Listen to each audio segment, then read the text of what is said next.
moving on then to an exciting heavy metal prospect as it's been advertised to me. We're looking at Irist and their debut album, Order of the Mind.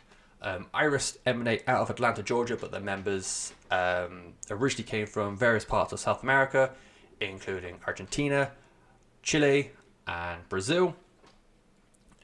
And reading that they have they are labeled many things. Most notably that kept popping up to me was groove metal and modern metal.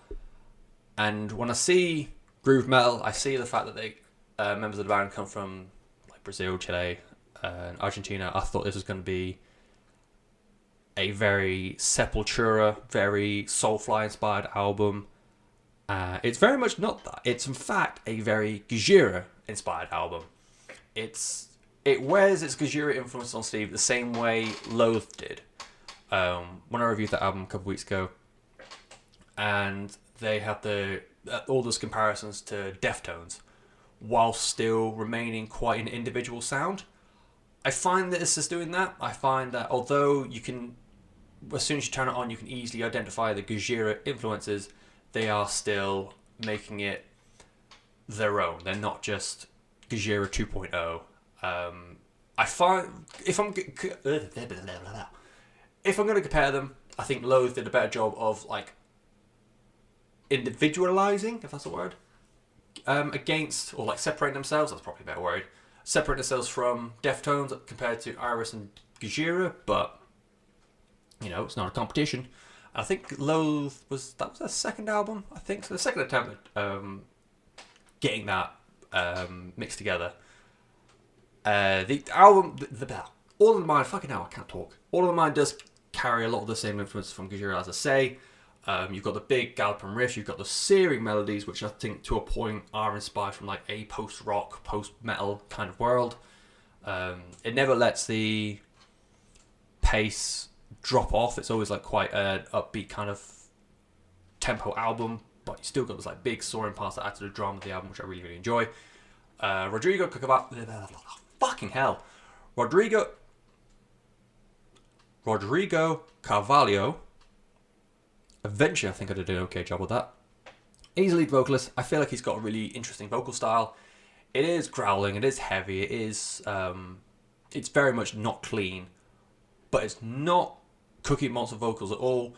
And you can hear the inflection, and you can hear like the parts of the words as he's singing. I feel like with even like semi-decent headphones, you can pick out, you can point out, yeah. Fuck. You can pick out lyrics, you can pick out words, you can pick out eventually like verses and chorus without the need of like lyric sheets per se. I know, like I've been listening to heavy metal for years, and even now I still struggle to like identify words in extreme music. But I feel like was it Suffocation one of the first bands to do that? To like really like open up his mouth as he sang to really like, although he's a heavy vocalist, you can still identify what he's saying as he sings. And yeah, I just thought like it was really interesting. He's also got, I have found myself comparing the vocals a little bit to Fear Factory. Parts of it he goes like to a clean, more like droning kind of vocal style. He's a much better singer than Bert and C. Bell. I'm sorry, Bert. But Rodrigo's got the one up on you. So parts of like Fear Factory, I also found like the title track from Magma by Gojira and was it Lost Land? That's wrong. I already know that's wrong. Lost Head, something like that. A few of the songs on Magma have got that like low droning kind of voice as well, from Joe Duplantier, and Rodrigo does that as well. I feel like Rodrigo does it very, very well, and yeah, just adds to the makeup of the album. Continues that like sort of like post metal like drone to parts of the record, and yeah, just think like does a really good job. The album does not go as heavy as Gojira. To me personally, I feel like I found myself listening to like on one of these songs, transition from like the verse to the chorus, or just like the interlude bit or whatever. I was getting comparisons in my head to The Defiled, very, very much loved, much missed industrial groove metalcore act from 5 years ago. Oh, that's sad. No, more than that. Nearly 10 years ago. Fuck me. I miss those wild. But like the chord progressions and like the melodies they had in between, or like the hooks they had in between parts of the song, remind me a lot of that. And the fact that people are comparing this to like a modern metal sound fits that, because I know Defiled had that back in the day as well. And that modern metal label that Irist is getting lumped with, I completely understand what that means, but at the same time, I don't know what that means. Because if someone says, listen to this album, it's a modern metal album, I have a general idea what that's going to mean. But at the same time, I couldn't, if I had to define the genre, I couldn't be accurate. Like, I feel like it has a lot of the like metalcore melodies without being metalcore at all. And it has the mirroring of the bass drum to the riff, the main guitar riff, but it's not nu metal, it's not groove metal. Vocalists can switch between being harsh vocalists and clean vocalists. And you've got like a very slight synth part in the background, but I would never say it's like symphonic or anything like that. I just feel like it's part of the production. It's a really hard thing to grasp, but I kind of feel like people know what a modern metal sound is. And yeah, I think Irist do fall under that to a certain extent. It's very dramatic kind of metal. I still feel like it's got more in common with like a groove oriented kind of sound, a very like thrashy, like thrash metal, groove metal sort of thing. So your Gojiras, your Triviums, your Machine Heads, that kind of ilk. And a lot of people are saying that they are like a future metal prospect. This is, and it's quite refreshing actually, because you hear so many like old fucks coming through and saying like heavy metal is dead, rock music's dead, and it's fucking not true at all. They're just old, insignificant, and in the way.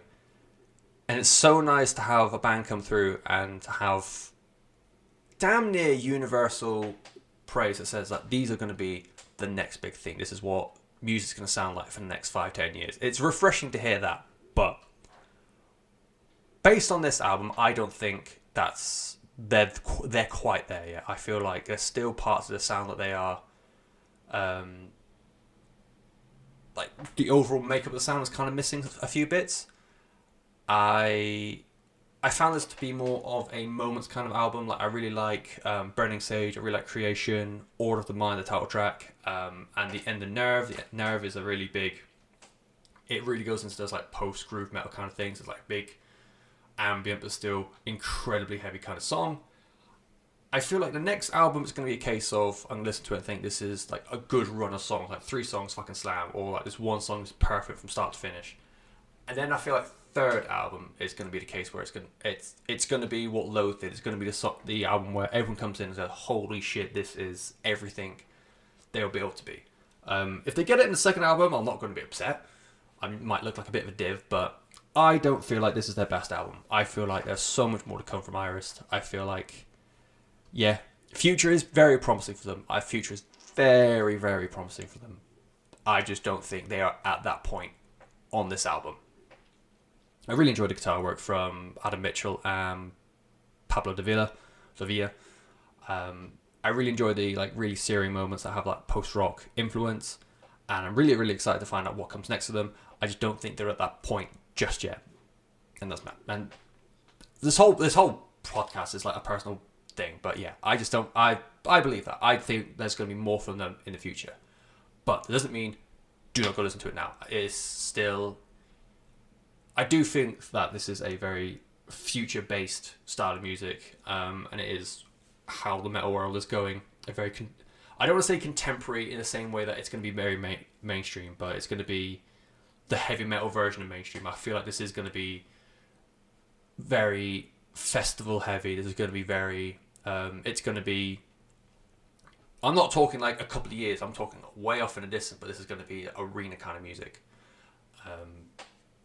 But that's my personal opinion. It's called Irist, Irist. The album's called All the Mind, emanating out of Atlanta, Georgia, but with members from all over South America, to say. Very exciting stuff, very intriguing stuff, and yeah, do go give it a bash.